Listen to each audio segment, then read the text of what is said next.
Vamos à nossa aula para que você entenda como não ser um adolescente imbecil, né? Vou dar um tempinho aí para vocês irem chegando. Lembrando que eu não cronometrei, já estão chegando, vão compartilhando, principalmente para quem você saiba que tem aquele filho adolescente, para você que é adolescente, tem o seu colega que você quer compartilhar. Não cronometrei quanto tempo a gente vai levar para essa aula, né? Vou tentar ser o mais breve possível, mas lembrando que ser breve não é um dos meus fortes, né? Contudo, eu espero que você consiga separar um tempo de qualidade para escutar o que a gente tem para falar, porque se você for adolescente, o que a gente tem para falar hoje pode te poupar de grandes problemas na vida. Se você é pai de um adolescente, né, ou tio, avô, isso pode facilitar, né, o que a gente vai falar aqui hoje pode facilitar muito, né, o seu trabalho aí. A gente sabe que é uma fase bem complicada. Lembrando que essa aula tem como base aqui, ó, o livro que está atrás de mim, o mínimo que você precisa saber para não ser um idiota, né? E a base dessa aula foi o primeiro capítulo, que é o imbecil juvenil. Deixa eu ver, vocês estão falando algumas coisas aqui, estão chegando. Eu vou fazer o seguinte, como eu não cronometrei a aula, a gente vai começar a falar e no finalzinho a gente vai abrir 5 minutos aí pra gente poder tirar dúvidas, tá bom? Se a live acabar antes disso, a gente abre outra live só para poder tirar dúvida, né? O pessoal tá chegando, vão chegando aí, vão compartilhando, gente, né?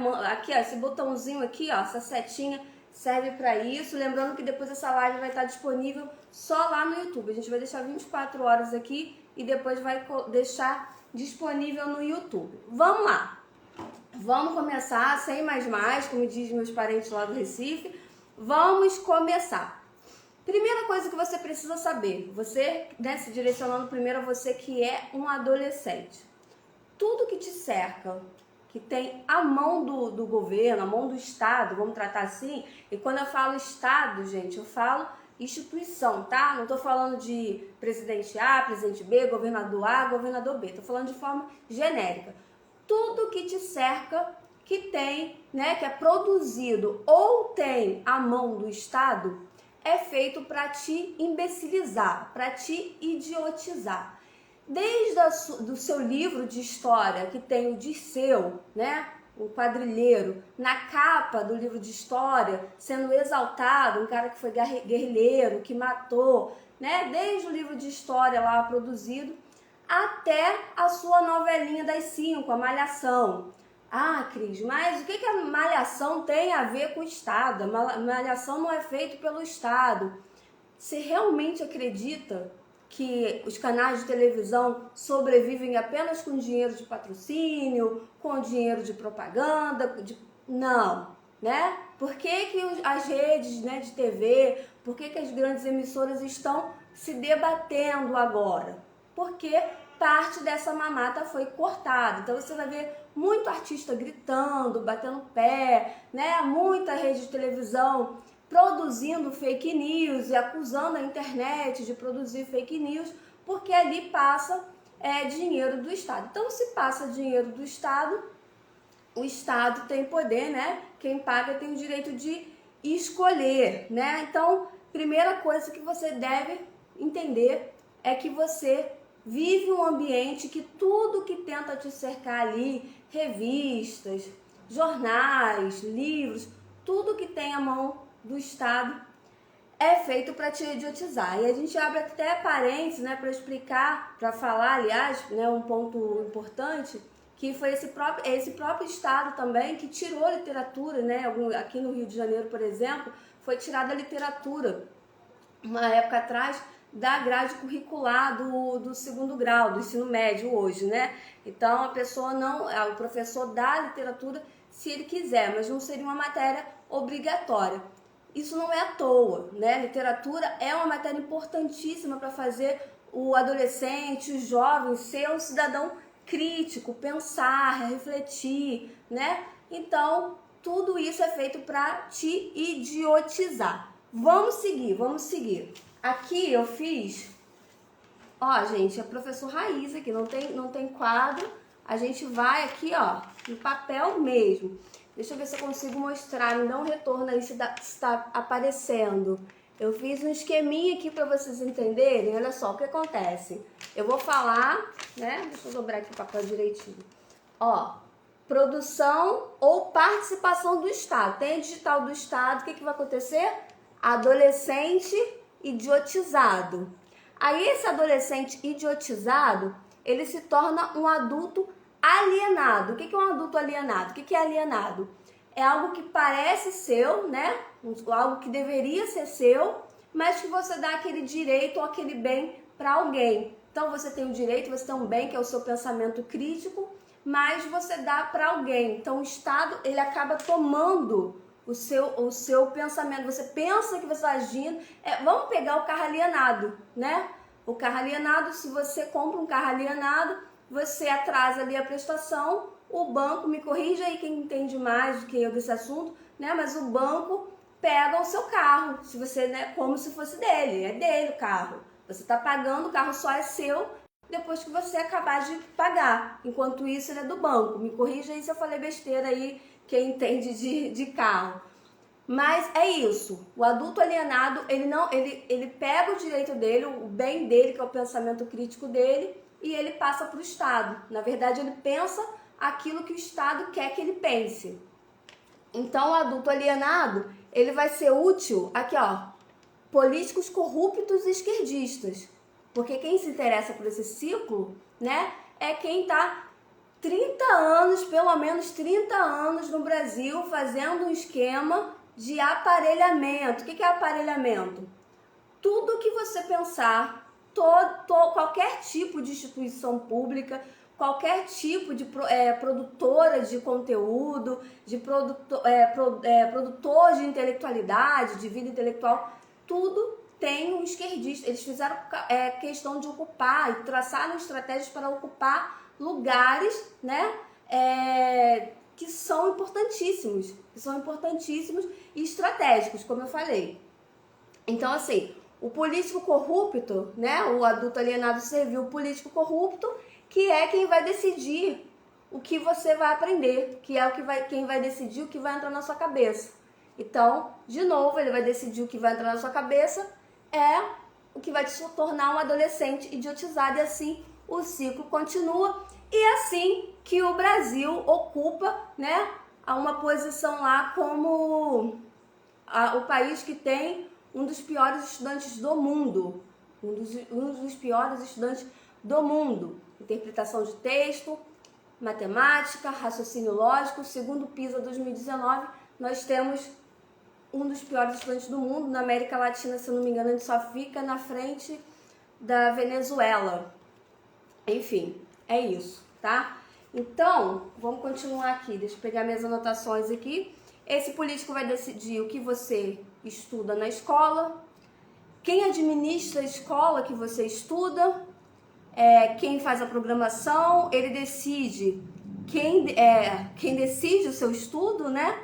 E o professor que vai ensinar o seu professor também muitas vezes já está aparelhado ali, já está montando a cabeça do professor, que vai, quer dizer, um mecanismo muito bem montado para te transformar num imbecil, num idiota. Por isso é tão importante que você assista essa live, que a gente vai detalhar mais. E passa essa live, gente, é muito importante. É importante, a direita tem se preocupado muito em saber o que está acontecendo, isso é importantíssimo, mas a gente precisa saber as raízes de tudo, né, o porquê de tudo isso que está acontecendo, e muito disso está aqui. E se a gente não resolver isso, daqui a 20, 30 anos a gente vai continuar amargando. Se a gente não mostrar para os adolescentes como eles estão sendo idiotizados, a gente vai continuar amargando coisas iguais ou piores do que está acontecendo hoje. Então, vamos lá. Vamos lá. Mas eu não estudo escola pública, eu estudo numa escola particular, muito boa e tal. Meu filho, deixa eu te contar uma coisa. O maior cliente das editoras de livro é o MEC, né? E sendo um dos melhores, né? Imagina que você tem uma lojinha e aí chega um cliente seu nessa lojinha, você vende sorvete. E chega lá um cliente e ele compra 80% do teu estoque de sorvete. Você não vai deixar esse... Aí esse cliente fala assim pra você, olha, eu quero sorvete de tamarindo. Você vai dar seu jeito, você vai transformar, você vai colocar uma loja... O cliente que paga mais é o que manda. Então, se o MEC paga mais, ele tem maior poder de decisão sobre as editoras, né? Então, o livro, a mesma editora que produz para a escola pública é a que vai produzir para particular. Então, e aí ele não vai fazer uma produção para a escola particular e outra produção para a escola pública, não vai. Então, vai estar tudo contaminado. Vai muito do professor, né? O professor que conseguiu sobreviver a todo esse mecanismo, ter o bom senso ali de conduzindo a aula. Então fica mais essa responsabilidade, né? No país que não valoriza muito seus professores e aí acaba alimentando mais ainda esse mecanismo, mas esse assunto para outra live. Vamos começar de fato aqui no conteúdo, tá? Então eu fiz um apanhado para você entender como o adolescente é levado a se imbecilizar nesse meio. A gente fez um apanhado bem superficial, tá, gente? Mas vamos começar aqui no assunto, no conteúdo do livro do Olavo. Ele fala o seguinte, a juventude é a época que celebra a rebeldia, né? Da independência, o amor à liberdade. Isso é uma mentira. Isso é o que a gente mais ouve. A juventude é a época da rebeldia. Como se rebeldia fosse uma coisa boa. Então, os jovens muitas vezes são levados a... né? E aí, realmente, é uma época em que os hormônios estão ali, a flor da pele, né? E aí, desconta-se isso tudo na rebeldia, como se fosse... Tem até aquele seriado, né? Anos Rebeldes, como se rebeldia fosse uma coisa boa. Da independência. Meu filho, você não paga nem o seu All-Star, né? Como que você vai ser independente morando debaixo da casa do papai e da mamãe? Não tem... Adolescência definitivamente não é época de independência. Para você ser independente, você tem que conhecer uma palavrinha muito bonitinha que vai acompanhar você o resto da sua vida, que se chama boleto. No dia que você pagar os seus próprios boletos, você pode começar a pensar em independência. Começar a pensar, né? Porque aí você vai ter dependência do teu patrão, vai ter dependência da sua esposa, do seu marido. Sempre vai ter uma dependência. Os calvinistas, eles dizem, né? É uma coisa pra gente pensar, que o único ser livre de fato é Deus. Porque a gente sempre vai estar ali na dependência de alguma coisa. Agora, adolescência definitivamente não é época de dependência. E amor à liberdade.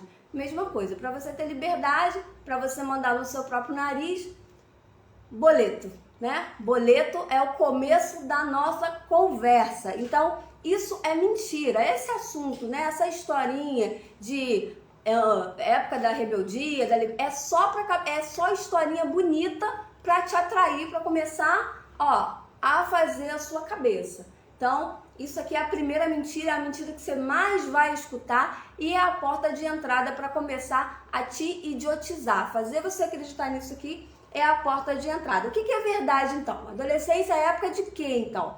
A adolescência é época de espírito de rebanho, a verdade é essa, sabe? Diz que escutando gado, mas na verdade o gado é ali, aquela época de adolescência, todo mundo vai para o mesmo lugar, todo mundo faz tudo igual.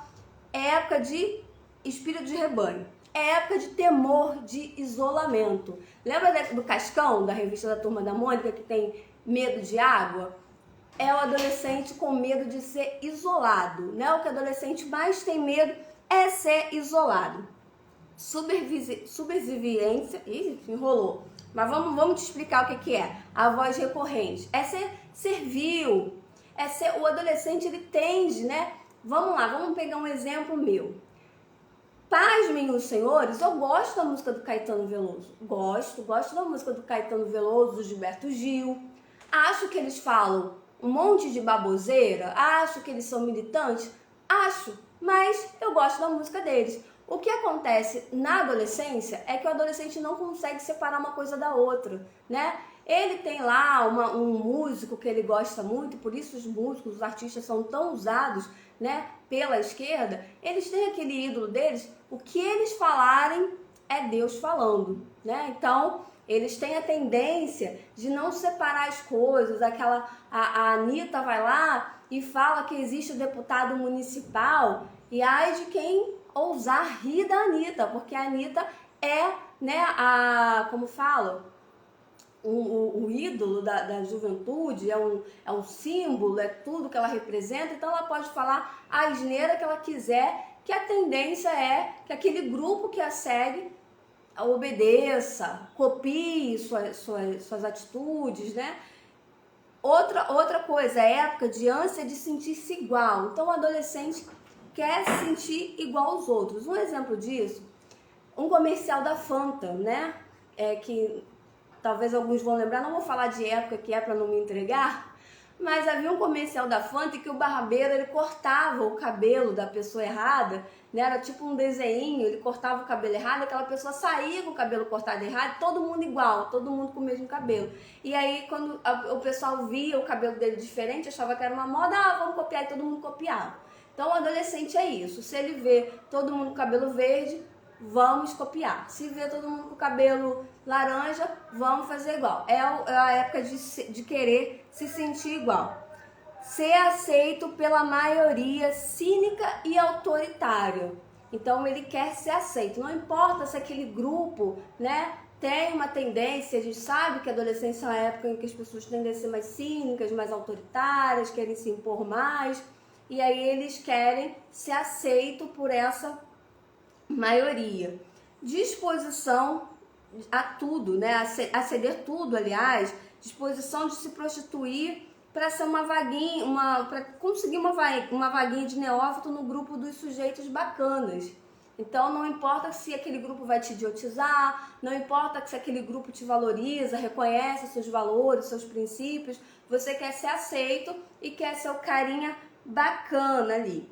Então assim, ficou claro que a adolescência não é época de liberdade, não é época de independência, porque não se conhece muito bem o significado da palavra boleto, mas é uma época, né, de ser vulnerável, e por isso é importante a gente falar disso, gente, porque talvez seja a época, né, tirando ali a inocência da criança, que ela é facilmente conduzida, dependendo da pessoa que a conduz, mas a criança ela é conduzida ali geralmente por responsáveis, por adultos que têm um maior grau de influência. Já o adolescente fica ali à deriva, porque ele quer ser aceito. Então é uma fase extremamente vulnerável. Por isso a gente tem tantas seduções aos adolescentes, seja com artistas, com influenciadores, né? Com aparelhamento da educação. Por isso a gente tem tanto apelo a adolescente, porque é uma das fases em que o ser humano fica mais vulnerável. Aí uma pergunta para quem é pai, né? Para quem é professor, para quem é pai, para quem é responsável. Uma pergunta que fica na cabeça de noite. Por que os jovens, né? Por que os jovens, aliás, se rebelam contra os pais e profissionais? Por que vocês acham? Vou deixar vocês colocarem no comentário aqui. Por que vocês acham que os adolescentes, aqui vocês estão chegando, Elton, boa noite, coloquem aí pra mim no comentário, por que vocês acham que os pais, né, ou aliás, que os jovens se rebelam, porque são rebeldes contra os pais, contra os professores, contra os avós, por que tanta rebeldia? Vou falar pra vocês o porquê, né, vou falar respostas de ouro pra vocês. Porque é o seguinte, os adolescentes sabem que pais e professores, que esses responsáveis, né, pessoas que estão ali responsáveis pelo seu sustento, enfim, um pai, uma mãe, que eles estão do seu lado incondicionalmente. Aconteça o que acontecer, a mãe está sempre do lado daquele adolescente. Ela tá, a gente já viu, né, várias cenas de bandidos, traficantes que morrem e a mãe tá ali, às vezes a mãe, né, vão presos, às vezes a mãe é a única que visita. Então eles sabem que eles podem abusar, que eles podem responder, que sempre aquele professor vai acreditar que consegue transformar. Cadê? Falta de coça. O Elton tá falando que é falta de coça. Vou continuar aqui na minha linha, outra hora a gente fala sobre isso, Elton. Mas assim, o adolescente sabe que aquele pai, aquela mãe, ele, por mais que ele vá punir, por mais que ele vá dar até uma coça, como o Elton falou, ele nunca vai punir aquele adolescente com força total, ele nunca vai usar todos os recursos, toda a força dele contra aquele adolescente. Ele sabe que aquelas pessoas estão do lado dele. Diferentemente dos jovens da sua geração. Porque os jovens da sua geração, se tiver de punir, vai punir, vai usar todo o desprezo. Tom chegando, boa noite. Vai usar todo o desprezo. Se tiver que entrar numa briga, vai usar toda a força contra aquele adolescente. Então, assim, é diferente do grupinho de jovens da mesma geração. Deixa eu ver aqui, que eu fiz uma planilha também uma outra planilha aqui para mostrar para vocês. Vamos lá. Vamos continuar aqui. Por quê? O que é esse grupo da mesma geração dele? É uma massa geralmente barulhenta. A gente sabe que adolescente é barulhento. Me desculpe você que é adolescente, mas você sabe que você e seus pais são barulhentos. Muitas vezes é cínica e recebe o novato com hostilidade e desprezo. Há exceções? Há exceções. Por exemplo, na igreja, geralmente quando chega um novo jovem, a tendência é que aquele jovem seja mais acolhido, seja tratado com carinho, para que fique ali. Mas isso é porque não é por conta do adolescente, do temperamento do adolescente, é porque aquele adolescente está submetido a um sistema, a ensinamentos cristãos, que também é papo para outra live. Vamos voltar aqui. Então, o pai e a mãe, o professor, ele vai atacar porque ele sabe que vai ficar do lado dele. Por mais que vai punir, vai ficar bravo, mas vai ficar. Agora, esse grupo aqui, esse grupo barulhento, esse grupo cínico, que é hostil, não vai. Então, ele vai descontar a raiva dele, vai descontar a rebeldia, ele vai ser rebelde com os rebeldes? Não vai, né? Aí ele vai andar pianinho.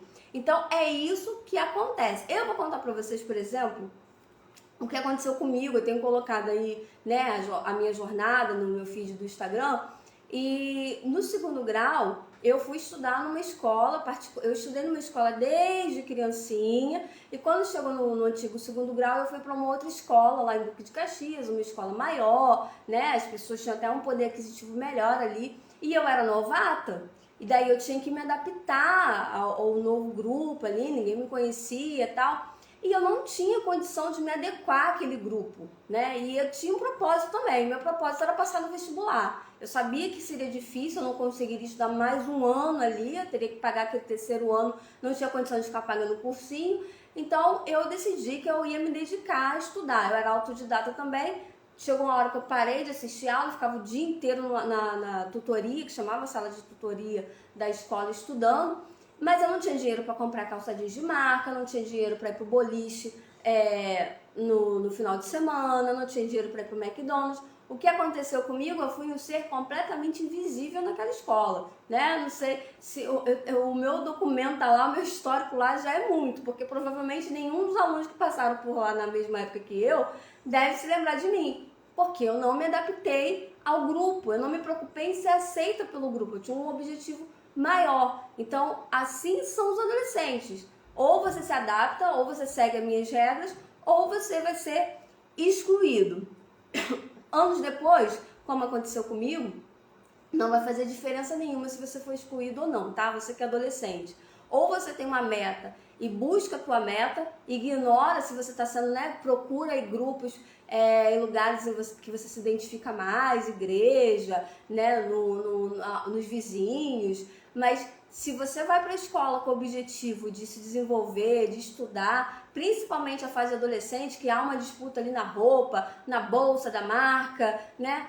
Anos depois não vai fazer diferença nenhuma a marca da bolsa que você usou. Anos depois não vai fazer diferença nenhuma se você teve uma calça da Coach ou não teve. Você não vai nem lembrar de que roupa, de que marca era a roupa que você usou. O que vai fazer diferença é o quanto você se dedicou na escola, o quanto você aprendeu, o quanto você conseguiu se desenvolver intelectualmente, psicologicamente. Então, ceder à pressão da maioria para ser aceito no grupo é a principal forma de se tornar um imbecil e no futuro um adulto alienado. Então vamos lá. necessidade, aí nessa ânsia de ser aceito, você vai ter a necessidade de obedecer para não sucumbir. Então você daqui a pouco vai começar a obedecer todo mundo que está à sua volta. Ou, por exemplo, naquela escola que eu entrei, que eu era novata, né? Se eu quisesse ser aceita, eu ia pegar e começar a obedecer as pessoas mais antigas da escola. Acontece isso, né? Aquela hierarquia. Quem está mais tempo, quem conhece mais gente, é a pessoa, né? É uma hierarquia invisível que manda mais. Então você começa, para ser aceito, você começa a obedecer coisas que não tem nada a ver com você, né? Ordens que não tem nada a ver com a sua história de vida. E você nisso daí o adolescente vai abrindo mão do seu pensamento, dos seus valores, dos seus princípios, sem perceber. Esqueci de pegar um copo d'água, vai ter que ficar com os pigarros aqui, mas vamos lá, a gente vai seguir em frente. Confronto com o poder, né? É o que eu acabei de falar dessa hierarquia invisível. Vai ter um confronto com o poder, esse adolescente mais antigo vai querer se impor pro novato que tá chegando, né? Tipo aquelas tribos antigas, quem manda aqui sou eu. O que é diferente quando, né, o adolescente acha assim, não, eu tenho que ser rebelde, porque eu não aceito essa forma autoritária do professor querer mandar em mim, do diretor querer mandar em mim. Só que ele se sujeita a uma autoridade muito mais hostil, muito mais opressora, que é essa hierarquia ali na mesma geração. Porque como eu falei, o camarada lá, adolescente da mesma geração que ele, não vai pegar leve. Vai pra cima com tudo, vai querer desprezar, vai zombar, aí tem o tal do bullying, né? Não pega leve, diferente da autoridade de um professor, de um diretor, que muitas vezes pega leve porque, não, é só um adolescente, tem que pegar leve, né? O pai, por mais que brigue, não, eu vou pegar leve, tá melhorando, né? Tá melhorando o comportamento, vou pegar leve. Então, a autoridade do mais velho, que se julga ser opressora, o que acontece? Vai pegar leve com o adolescente, com o jovem o tempo todo. Diferente dessa hierarquia invisível dos mais jovens, que não vai pegar leve, pelo contrário, vai pegar bem pesado. Vamos lá, então, o adolescente ali na mesma geração, ele vai se ver no reino dos mais fortes, dos mais descarados. Então, que predomina quem são os mais descarados, a gente sabe disso, né? Os que falam mais, os que faz mais piadinha, o que enfrenta, o que faz besteira. Você que é adolescente, anos depois você vai descobrir que o cara que gastou ali a adolescência, o tempo da adolescência dele querendo ser o mais descarado, o mais, enfim, o mais bambambam, o mais famosinho, o mais popular, né? Não sei se usa essa palavra aí, mas o mais popular é o cara que daqui a 10, 15 anos vai provavelmente estar na merda, porque era o período que ele tinha para investir no futuro dele e ele, na verdade, quis se transformar no grande pavão. Então daqui a 10, 15 anos você vai descobrir que esse cara vai se arrepender, né? Se é que ele vai se dar conta que ele gastou esse tempo dele precioso, ao invés de investir na intelectualidade dele, querendo ser um pavão, ele vai se arrepender disso. Então, assim, nesse reino aí dos mais fortes, dos mais descarados, esses caras que estão no topo da pirâmide aí, tratam, né, com crueza, com ruindade, muitas vezes, o mais recente, o mais chegado. Basta ver os trotes das faculdades, né, como tem se tornado cada vez mais cruéis, né? A gente já viu aí trotes, tem exemplos bizarros de pessoas que ficaram amarradas em árvore de um dia para o outro. Não dá mais para só pedir dinheiro. Antigamente já tinha aquela coisa de raspar o cabelo. Não, mas os trotes ficam cada vez mais cruéis. Então isso exemplifica também. O que acontece é que a gente vai ter outro esqueminha aqui para mostrar para vocês. Ó, deixa eu dobrar. Que a gente vai ter aqui, ó. Deixa eu ver, dá para vocês verem? Deixa eu ver aqui. Ó, ritos, protocolos e humilhações. É o que o adolescente novato que chega no grupo, ele vai passar para escapar do isolamento. Dá pra ver, gente? Me dá retorno aí, tá? Ó, ele vai fazer isso para escapar do isolamento. Então isso vai exigir muito menos coragem, né? E aí a gente compara aí, a gente tá falando muito de exemplos assim tribais, né? Mas antigamente o jovem, para ser aceito, ele tinha que, no grupo, ele fazia o quê? Ele tinha que ter demonstração de coragem, né? Quanto mais coragem, mais o jovem é aceito. Nesse caso aqui, né, nesses grupos, vamos dizer assim, no mundo contemporâneo, o jovem vai ter que ter menos coragem e mais flexibilidade para se moldar à maioria. Então a coragem que ele tem não vai importar mais, vai importar ele se moldar ali, ele abrir mão da sua própria opinião para se moldar à maioria. Ou seja, se ele chega num ambiente em que há negros e aqueles negros fazem parte de um movimento negro, por exemplo, né? Se ele for um negro cristão, ou você abre mão do que você pensa, né? Ou você pensa igualzinho a gente, ou você tá fora. Se você é um negro e você não pensa igual a gente, você merece ser atacado, você merece ser hostilizado, você merece ser humilhado. Então, ou você abre mão de quem você é, do que você pensa, dos seus princípios e valores, abre mão de tudo, deixa sua cabeça vaziazinha, pensa igual todo mundo aqui, ou você tá fora e não só tá fora, como você vai ser hostilizado, como você vai ser humilhado. Vamos passar adiante aqui. Então, ele acaba vendendo suas ideias, né? Em troca de um sorriso condescendente. Isso daí também, gente, a gente quando falar da revolução sexual, a gente vai mostrar que a desestruturação da família também tem como objetivo atingir filhos, criar filhos frágeis e carentes, e daí eles ficam mais fragilizados e ficam mais vulneráveis a esse tipo de coisa. Então fica mais fácil ele vender tudo que ele pensa, tudo que ele tem de valores e princípios, para poder conquistar ali o sorriso, né, do amiguinho, a simpatia, para ser aceito no grupo. Então, por isso é importante também você puxar o teu filho para perto de você também conversar, ser companheiro, não se colocar no lugar de amigo. Mãe e pai não é amigo de filho, mãe é mãe, pai é pai, né? Tem muito pai e mãe querendo ser amiguinho de filho. Não é para ser amiguinho, mas é para ser companheiro, para conversar, né? Enfim, para que o seu filho precisa confiar em você, mais do que qualquer outra pessoa. Então, a gente tem aqui, deixa eu ver se eu consigo mostrar pra você.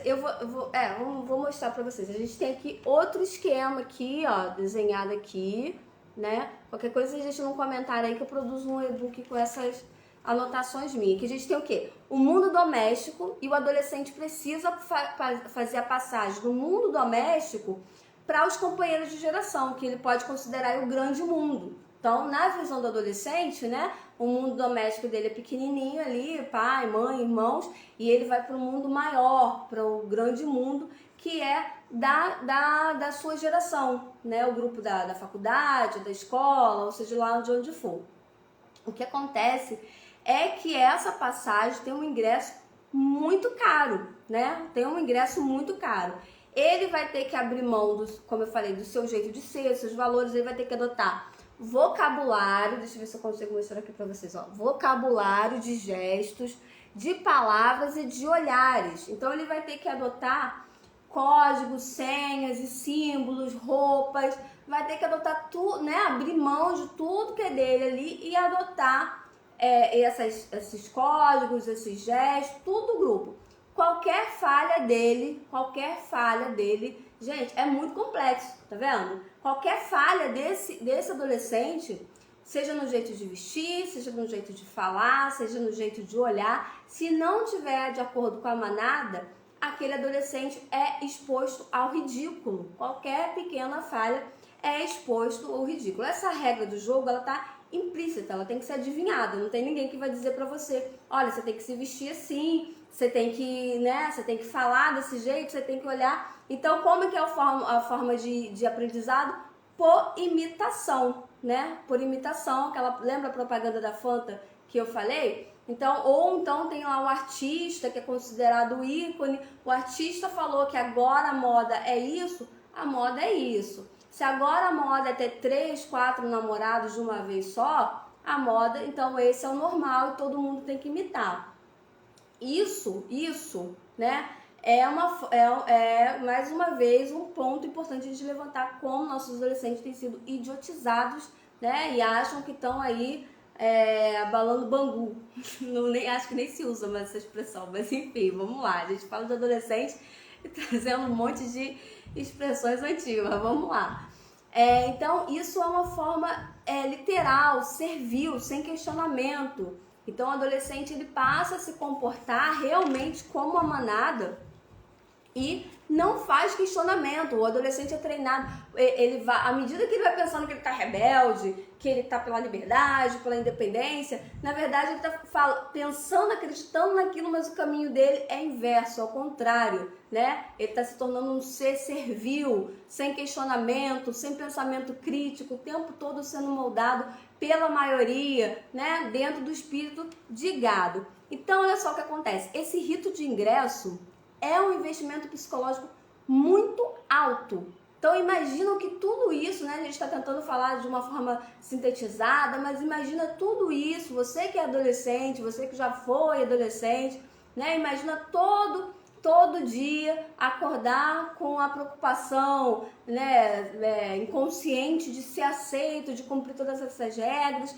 Então isso é um investimento psicológico muito alto, que leva, né, o jovem à exasperação, ou seja, uma cólera, uma irritação extrema. O adolescente todo dia com isso, e às vezes ele vai, não consegue cumprir um rito ou outro, não consegue atender o tipo de roupa a ser usado, o tipo de linguagem a ser usado, né? Não uso menines, não uso eles, né? E aí acaba sendo rejeitado pelo grupo, aquilo produz uma irritação muito grande. Aí a gente tem, deixa eu ver se eu consigo, que eu desenhei aqui esse esqueminha para vocês também. A gente tem dois caminhos que ele pode servir. Aqui, ó, achei. Aqui tá mais bonitinho, ó. Vê aqui, dois caminhos que ele pode servir. Tá dando pra ver, gente? O caminho difícil, que é pegar toda essa irritação, toda essa cólera de ter que cumprir todos esses rituais para ser aceito e descontar nos causadores, né, de todo esse estresse, que é quem? O pessoal, o grupinho lá que tá rejeitando ele, que tá humilhando ele. Então ele podia chegar pro próprio grupo e falar, olha só, eu tô aqui todo dia, né, sendo amigão, ajudando, e vocês estão me discriminando porque eu não uso a mesma roupa que vocês, né? Vocês estão me discriminando porque eu não falo igual a vocês, porque eu não concordo com tudo que vocês concordam. Vocês estão me discriminando porque eu não penso igual a vocês. Cada um tem, né? Não é para defender a liberdade? Adolescente não acha que é época de liberdade? Então vamos defender a liberdade. Eu tenho liberdade de pensar do meu jeito, você tem liberdade.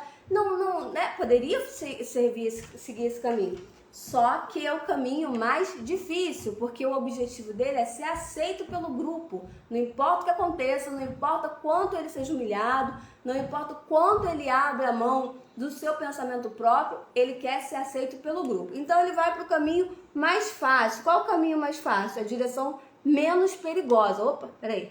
A direção menos perigosa é essa daqui, que é família, colocar a família, olha, como bode expiatório. Tá dando pra ver aí? Então o caminho mais fácil é jogar a culpa de todos os fracassos do rito de passagem, tá dando pra ver? Ó, na família. Então o caminho mais fácil para esse jovem é descontar, né, todo o conflito que ele tem ali para ser aceito pelo grupo na sua própria família. O que vai acontecer com isso? Uma inversão cruel de valores. Ele vai, ó, vamos resumir. Então a gente consegue o resumo da rebeldia, que é o quê? Amor ao forte que o despreza. Então ele considera aquele grupo os fortes, né, o que ele quer fazer parte. Então ele vai ter amor àqueles que o desprezam e ele vai ter desprezo aos fracos que o amam. Então ele vai dedicar amor lá aos fortes, né, o grupo dele lá que despreza, que estressa ele, e a família que sustenta, né, que está fazendo tudo por ele, ele vai desprezar. Deixa eu ver aqui que eu acho que eu me perdi aqui, gente, mas vamos lá, vamos seguir. Isso mesmo, vamos lá. Ó, então a família que lhe deu tudo pagará pelas maldades da ordem que tudo lhe exige. Então ele está no grupinho que exige, e aquele grupo nunca vai estar satisfeito. Mas o estresse que esse grupo e essas exigências vão causar nele, ele vai descontar na família, né?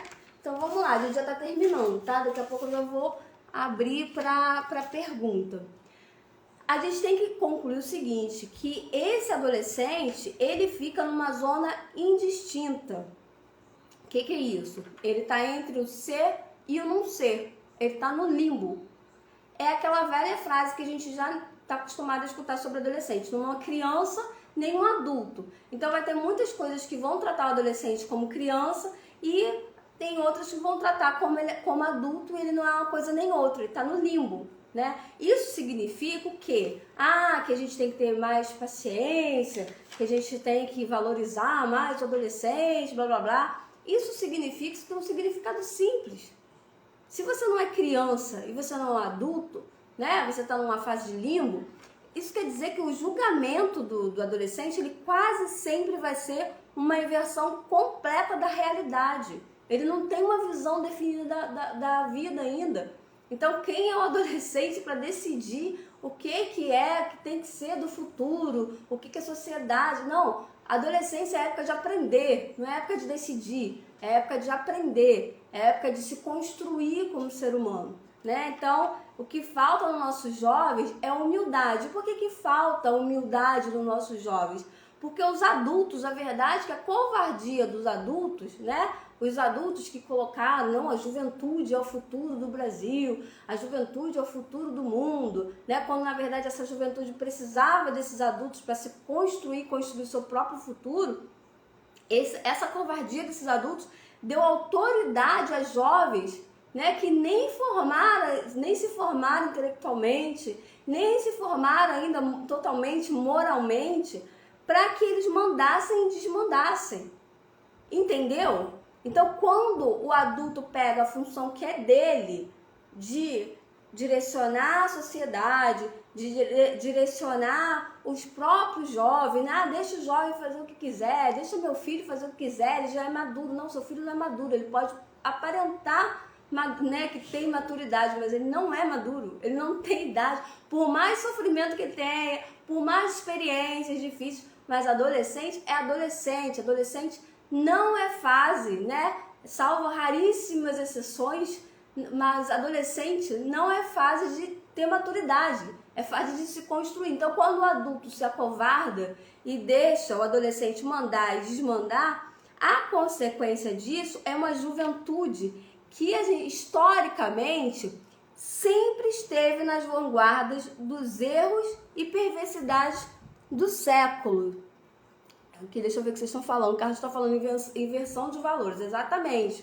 Então, o que acontece quando o adulto se acovarda? Os jovens vão, né, tomar a decisão ali, o rumo da história, e a gente vê os jovens nas vanguardas dos erros e perversidades do século, que aconteceram, né, ao longo desse século passado. Mas o que é isso, Cris? O que você está falando isso? Vamos lá, vamos pegar aí, os jovens estiveram na vanguarda como? Estiveram um passo à frente como?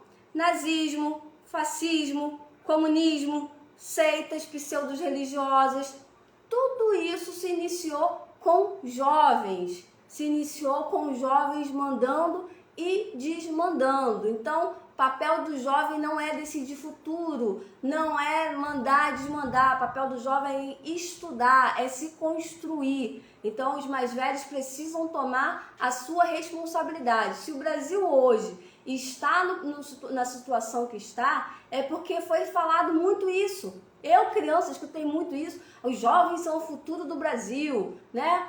Então, os adultos precisam tomar a rédea da situação. Quem decide futuro, quem decide história é adulto. Jovem tem que construir a si mesmo para no futuro também poder contribuir. Então, a gente viu que os jovens sempre estiveram aí um passo à frente do que há de pior. E aí, para a gente terminando, né? Eu vou ler aqui o comentário de vocês.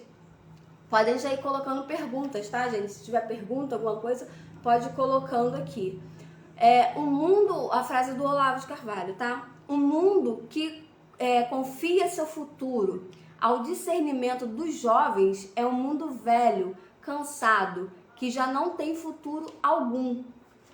Então, se a pessoa que é experiente, se ela abre mão da experiência dela para conduzir e deixa o discernimento das coisas na mão dos jovens, já não tem futuro. Quer saber? Tô muito cansado, tô velho, deixa meu neto decidir, deixa minha filha decidir, deixa minha filha decidir o futuro da empresa, deixa minha filha decidir o futuro dos negócios, decidir sei lá o que, a casa, porque eu já tô velho. Isso é coisa de adulto preguiçoso que não quer cumprir o seu papel. Pra gente terminar, vou repetir para vocês uma história que eu gosto muito, quer dizer, uma circunstância bíblica que eu gosto muito de falar, que é uma lição excelente, que é o seguinte: todas as vezes que que o povo de Israel se meteu em encrenca, se meteu em desgraça, é porque não ouviram seus anciãos. O que é os anciãos, né, naquela época? Havia um grupo ali de pessoas mais velhas da tribo, e aquele grupo sempre deveria ser escutado, eram os juízes ali, sempre deveriam ser ouvidos, eram os sábios, né, de Israel. Então sempre, qualquer decisão que Israel fosse tomar, deveria consultar seus anciãos. De época em época, Israel abandonava aqueles anciãos, né? Abandonava, até porque eles deveriam ser amparados também, porque é importante a gente falar que os jovens têm a força, né? Então, quem deve orientar são os mais velhos, mas os jovens precisam usar a sua força em favor da sua casa, em favor da sua família, tudo mais. Então, toda vez que aqueles anciãos eram esquecidos, eram largados de lado, Israel entrava numa roubada. Israel entrava numa guerra onde era, né, ali muitas pessoas mortas, todas as vezes. Então, a gente vai continuar falando sobre esse assunto, né, principalmente em cima do livro aqui, ó, do Olavo. A gente vai continuar essa aula sobre juventude. A gente vai entrar num outro capítulo, mas que também fala de juventude, né? Vou colocar aí no Instagram a próxima aula, mas vou pedir para vocês, por favor, vocês viram que as informações que a gente colocou aqui nessa live são importantíssimas e poucas pessoas falam sobre isso, até mesmo na direita. Pouquíssimas pessoas falam, a gente vê muita gente falando, né, sobre o que aconteceu hoje, o STF, o Lula. Gente, a gente já tá cansado, você já sabe que nada presta, é importante, tá? Não tô dizendo que não é importante não, é importante falar essas notícias, mas a gente já sabe que o que tá acontecendo, que tá tudo aparelhado. Mas e aí, o que a gente vai fazer para mudar? Primeiro passo é estudar, primeiro passo é entender o que tá acontecendo, é ser estrategista, e a gente precisa proteger na nossa família. Quem tem adolescente na família aí, o primeiro passo é você proteger esse ser que é mais que é o alvo principal de tudo isso que acontece, toda essa doutrinação, né? Por que você acha que o Felipe Neto tem tanto investimento ali nele? Porque hoje ele tá ali falando para aquele grupo, né? E agora tem um irmão que reveza também, pega as crianças, depois joga para ele. Hoje ele tá falando para aquele grupo não vota, não decide, mas daqui a 4 anos, daqui a 3 anos, imagina a geração que o Felipe Neto tá formando, gente, pelo amor de Deus. Vocês já viram o número dele de inscritos? O número dele de inscritos no canal é quase a população de crianças no Brasil. Ele está formando uma geração e a gente está dormindo. Então eu preciso que vocês passem essa live adiante. Você que tem um conhecido que tem filho adolescente, você que tem um filho adolescente que está envolvido, que tem um pensamento mais, né, mais crítico. Enfim, eu preciso que vocês passem essa live adiante. A gente sabe que as redes sociais têm reduzido o nosso alcance aí, então a gente precisa de ajudar um ao outro. Deixa eu ver o que vocês estão comentando aqui. O Paulo tá falando, tu é fogo, Cris. Não é. É porque é um papel importante que a direita não tá cumprindo, né? A gente tem aí o Alan dos Santos, com o Terça Livre, falando um pouco mais sobre questão de estratégia de direita, mas a grande maioria da direita realmente está se limitando a dar notícia. Realmente a gente precisa, porque a gente já viu o que acontece com o jornalismo, né, nesse país. Mas a gente precisa melhorar nisso, a começar por mim. Então, meu primeiro passo é essa aula sobre como não ser um adolescente imbecil, né? A gente foi bem superficial, mas a gente promete estudar mais, melhorar mais nisso. Essa live vai ficar aqui 24 horas, né? Depois ela vai ficar disponível só no YouTube. A gente vai começar a migrar lá, né, os vídeos mais pro YouTube. Então, se você não se inscreveu lá, se inscreve. O pessoal tá dizendo que tá tendo dificuldade lá, o YouTube tá tirando a inscrição, tá tendo dificuldade para se inscrever, mas insiste que a gente precisa usar a ferramenta, por enquanto é o que a gente tem, o que tem para hoje, né?